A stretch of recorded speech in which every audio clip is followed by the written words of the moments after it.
మనం అలంకారాల గురించి చర్చించుకుంటున్నాం కదా! ఇప్పుడు దృష్టాంతాలంకారం గురించి చర్చించుకుందాం.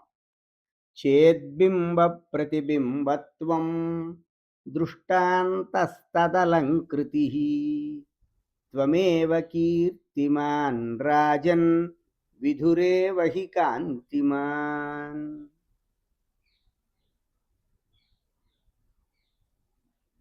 ఇప్పుడు ఉదాహరణంలో 2 వాక్యాలున్నాయి. త్వమేవ కీర్తిమాన్ రాజన్ విధురేవ హి కాంతిమాన్ అని కదా ఉదాహరణ వాక్యం. త్వమేవ కీర్తిమాన్ రాజన్ అనేది ఒక వాక్యం. విధురేవ హి కాంతిమాన్ అనేది మరొక వాక్యం. మాకెలా తెలుస్తుందండి అదొక వాక్యం ఇదొక వాక్యం అని?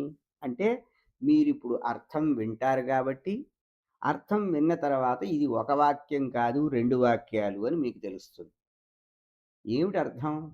ఓ రాజా, నువ్వే కీర్తిమంతుడివి అంటే కీర్తి గలవాడివి. కీర్తి అంటే మంచి పేరు, అంతే కదా? You are the famous one. O king, you are famous. విధురేవ హి కాంతిమాన్. విధు అంటే చంద్రుడు, విధురేవ అంటే చంద్రుడే, కాంతిమాన్ కాంతి గలవాడు. Moon is lustrous, moon only lustrous. You only famous. You only, O king you only famous, moon only లస్టరస్.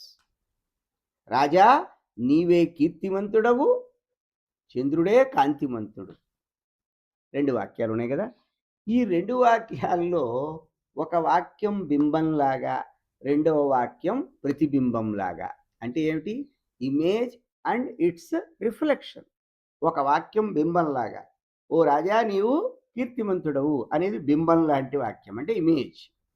దానికి రిఫ్లెక్షన్ లాగా, ప్రతిబింబంలాగా చంద్రుడే కాంతిమంతుడు, విధురేవ హి కాంతిమాన్, మూన్ ఓన్లీ లస్టరస్ అనేది ప్రతిబింబంలాగా ఉంది. అంటే ఒక స్టేట్మెంట్లో 2 వాక్యాలుండి, ఆ 2 వాక్యాలు ఒకదానికొకటి ఇమేజ్ అండ్ ఇట్స్ రిఫ్లెక్షన్ లాగా ఉన్నప్పుడు ఆ అలంకారం పేరు దృష్టాంతాలంకారం. చేద్బింబ ప్రతిబింబత్వం దృష్టాంతస్తదలంకృతి. తదలంకృతి ఆ అలంకారము, దృష్టాంతాలంకారము ఎలా? బింబ ప్రతిబింబత్వం చేత్, అందులో ఉదాహరణ వాక్యంలో బింబ ప్రతిబింబ భావం ఉంటే, అంటే చెప్పిన వాక్యంలో కొంత భాగమేమో ఇమేజ్ లాగా, కొంత భాగం రిఫ్లెక్షన్ లాగా, కొంత భాగం బింబ భాగంలాగా, కొంత భాగం ప్రతిబింబ భాగంలాగా ఉండడం. అది చాలా తేలికగా మనం అవగాహన చేసుకోగలం, అంటే అర్థం చేసుకోగలం. చేసుకుని ఇది కనుక గుర్తుంటే ఖచ్చితంగా మనకి అర్థమైపోతుంది. అంతేకాని ఏమీ ఇందులో క్లిష్టత లేదు, కఠినమైన స్థితి లేదు. చాలా క్యాచీగా ఉందన్నమాట, ఈజీ టు గ్రాస్.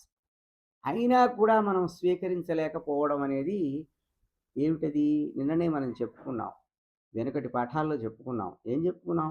మనకి ఏకాగ్రత ఉండాలి. ఏదైనా గ్రహించాలి అనుకున్నప్పుడు ఏకాగ్రత ఉంటే ఖచ్చితంగా గ్రహిస్తాం. గ్రహించలేనంత తక్కువ బుద్ధి గల వాళ్ళం కాదు కదా, తెలివి తక్కువ వాళ్ళం కాదు. అందువల్ల చాలా కఠినమైన విషయాన్నే అర్థం చేసుకుని మీరు మీ సబ్జెక్ట్స్లో ముందుకు వెళ్ళవలసి ఉంటుంది. ఇక్కడ సంస్కృతంలో ఇది చాలా సులువైన విషయమే మనం ఇక్కడ డిస్కస్ చేస్తున్నాం. ఇంకెందుకు మనకి కష్టం ఉంటుంది చెప్పండి? బింబః చ ప్రతిబింబః చ బింబ ప్రతిబింబౌ తయోః భావః బింబ ప్రతిబింబత్వం. బింబ ప్రతిబింబ భావం, బింబ ప్రతిబింబవత్వం అంటే బింబ ప్రతిబింబ భావం అంటే ఒకటి బింబంలా ఒకటి ప్రతిబింబంలా అనిపించడం. ఇది స్యాత్ తదా దృష్టాంతః అలంకృతిః. దృష్టాంతో నామ అలంకారః స్యాత్. ఒక వాక్యంలో 2 భాగాలుండి, ఒక భాగం బింబంలా ఒక భాగం ప్రతిబింబంలా ఉంటే దానికి దృష్టాంతాలంకారం అని పేరు.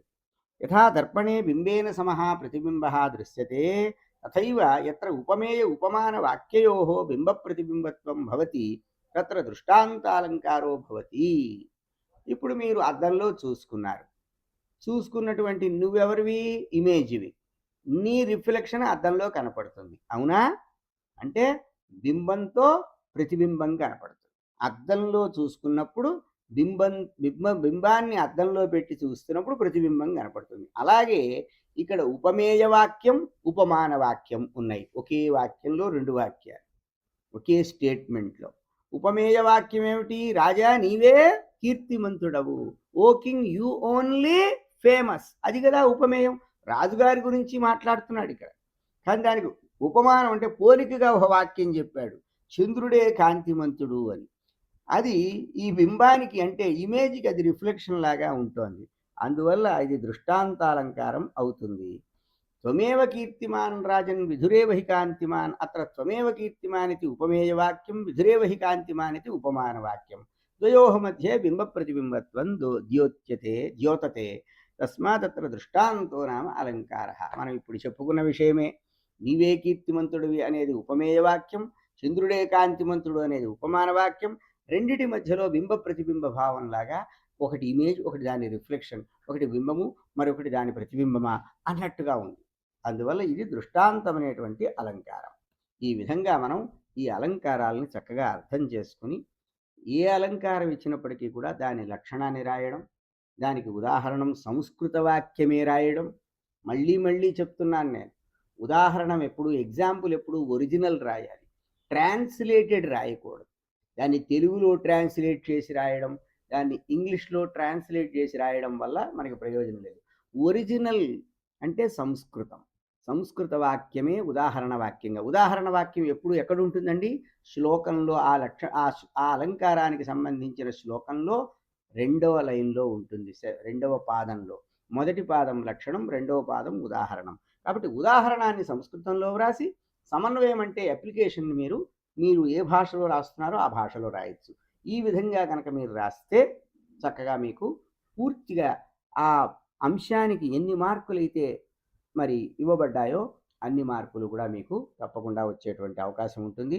ఈ విధంగా మీరు చక్కని ఫలితాలను సాధించి ఈ విషయాలను కూడా అర్థం చేసుకుని మీరు చదివేటువంటి తర్వాత మీరు కొన్ని కొన్ని మంచి మంచి పుస్తకాలు చదువుతూ ఉండాలి. ఇక్కడితో ఈ చదువు అయిపోయింది, ఈ సబ్జెక్ట్‌తో నాకు అయిపోయింది, ఇంకా జన్మలో ఈ సబ్జెక్ట్ మొహం చూడక్కర్లేదు అనే భావన లేకుండా ఈ సబ్జెక్టుకి సంబంధించిన బుక్స్ అప్పుడప్పుడు చదివేందుకు అలవాటు చేసుకుంటే తప్పకుండా మీరు ఈ సబ్జెక్ట్‌ని నిలుపుకుంటారు ఎప్పటికైనా. చదివిన సబ్జెక్ట్స్‌ని అన్నిటిని కూడా నిలుపుకోవటం ఎలా వస్తుంది? ఆ సబ్జెక్ట్స్‌కి సంబంధించిన పుస్తకాలు ఎప్పుడప్పుడు చదువుతూ ఉండాలి. ఆ విషయాలు నేర్చుకుంటూ ఉండాలి. అప్పుడు మీ బుద్ధి పనిచేస్తుంది. ఓహ్! మనం ఇదివరకు చదివాం కదా! ఈ అలంకారం కదా ఇది. ఇక్కడ ఇది అలంకారం కదా! అని చెప్పి మీకు మీరే స్వయంగా ఆ అలంకారాన్ని చక్కగా గుర్తుపట్టి, అర్థం చేసుకుని, ఆనందిస్తూ చదువుతారు.